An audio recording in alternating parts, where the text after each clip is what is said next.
everything changes.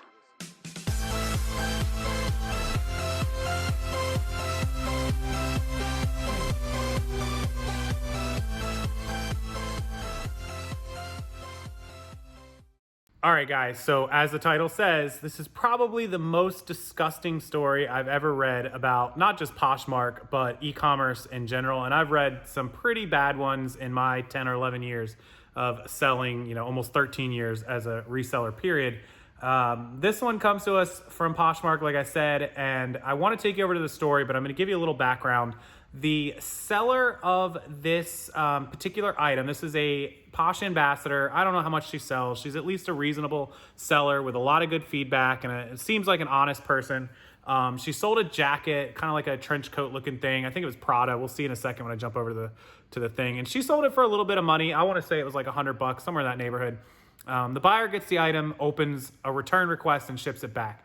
She says it was damaged, and turns out that the button, and it's one of those fancy, buttons on one of those expensive jackets, was missing off of it or damaged and ripped off or whatever. Now, in the pictures of the original listing, it was not damaged. The button was there, it was clear, and so it was obvious that the buyer had damaged the item. The seller could have damaged it while she was putting it in, or it could have been damaged in shipping, but highly unlikely. It was obvious at the time that the buyer damaged it and got the button off, and it was later confirmed, which we're going to talk about in a second.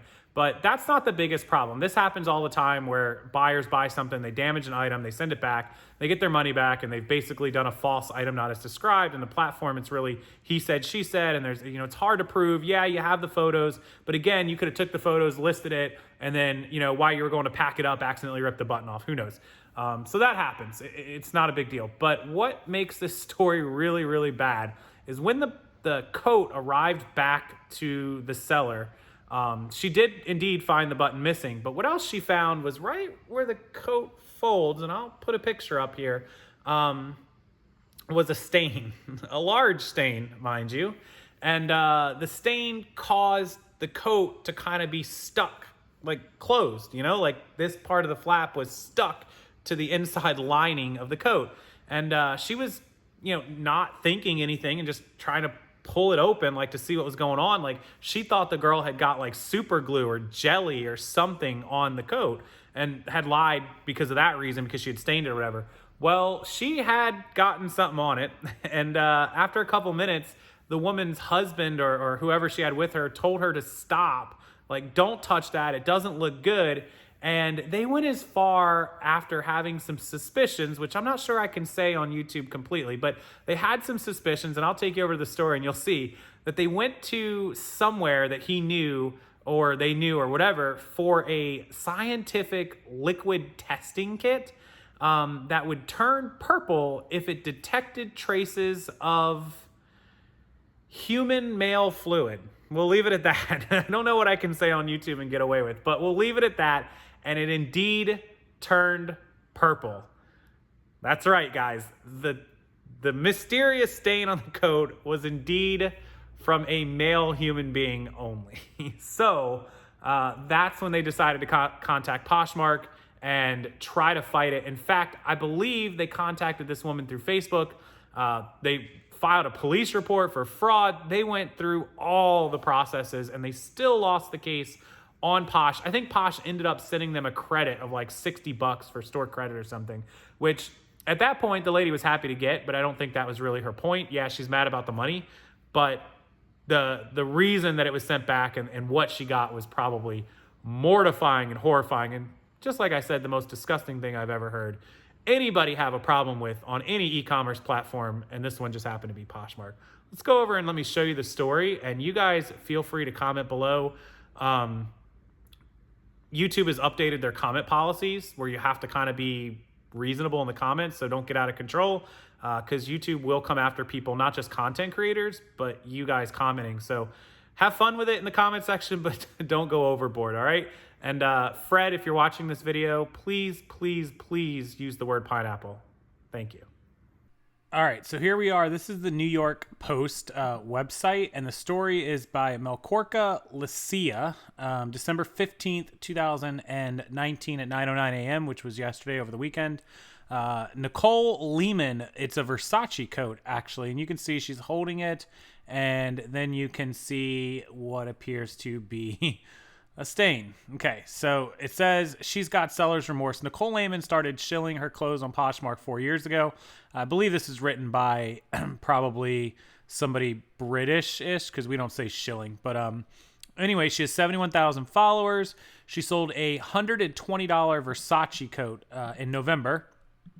And so it says it was badly ripped and the button was missing. So it was also ripped on top of the button. But the inner lining in the right pocket appear to have been doused in, and you can read that for yourself because I don't know what YouTube will let me get away with. She says her heart was pounding in disbelief. She's 37 years old.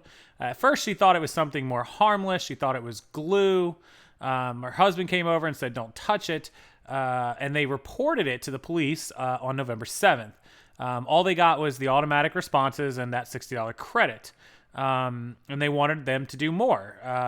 Here is the response that she got from the senior vice president of community at Poshmark, who said this in a statement at the Post. "We constantly strive to protect our community of buyers and sellers, and this experience clearly fell short of our efforts to monitor the quality of items on Poshmark and mediate suitable resolutions."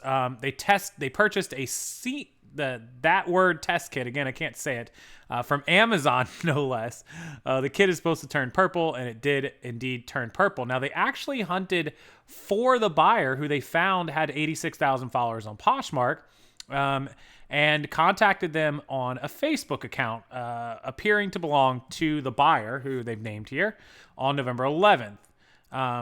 It also had a picture of a photo of the person's middle finger and what appears to be her coat's missing Versace button in with that message that she got. There was some other bad stuff on the Facebook profile. However, Poshmark said that they couldn't do anything because the messages were sent outside of the app. Of course, that's what happens. And then it talks a little bit more about that. Talks about another case of some Gucci swaps, some people that swap Gucci stuff. The brand is worth $1.25 billion. And Lehman says she's done with the app. After 4 years, she's closed her Posh for good, and it put a sour taste in her mouth. I will leave it at that because I'm not even going to respond to that one. But there you guys go. A Poshmark Versace jacket with a little extra. Okay, so long story short, I want to know what you guys think about this and how you feel about this Posh transaction. Okay, fun post, disgusting post. Wonder if it's real. Disclaimer, I don't know if it's real or not. This could be completely staged. If anybody has any more information on it, please let me know. All right, good luck on Poshmark, guys.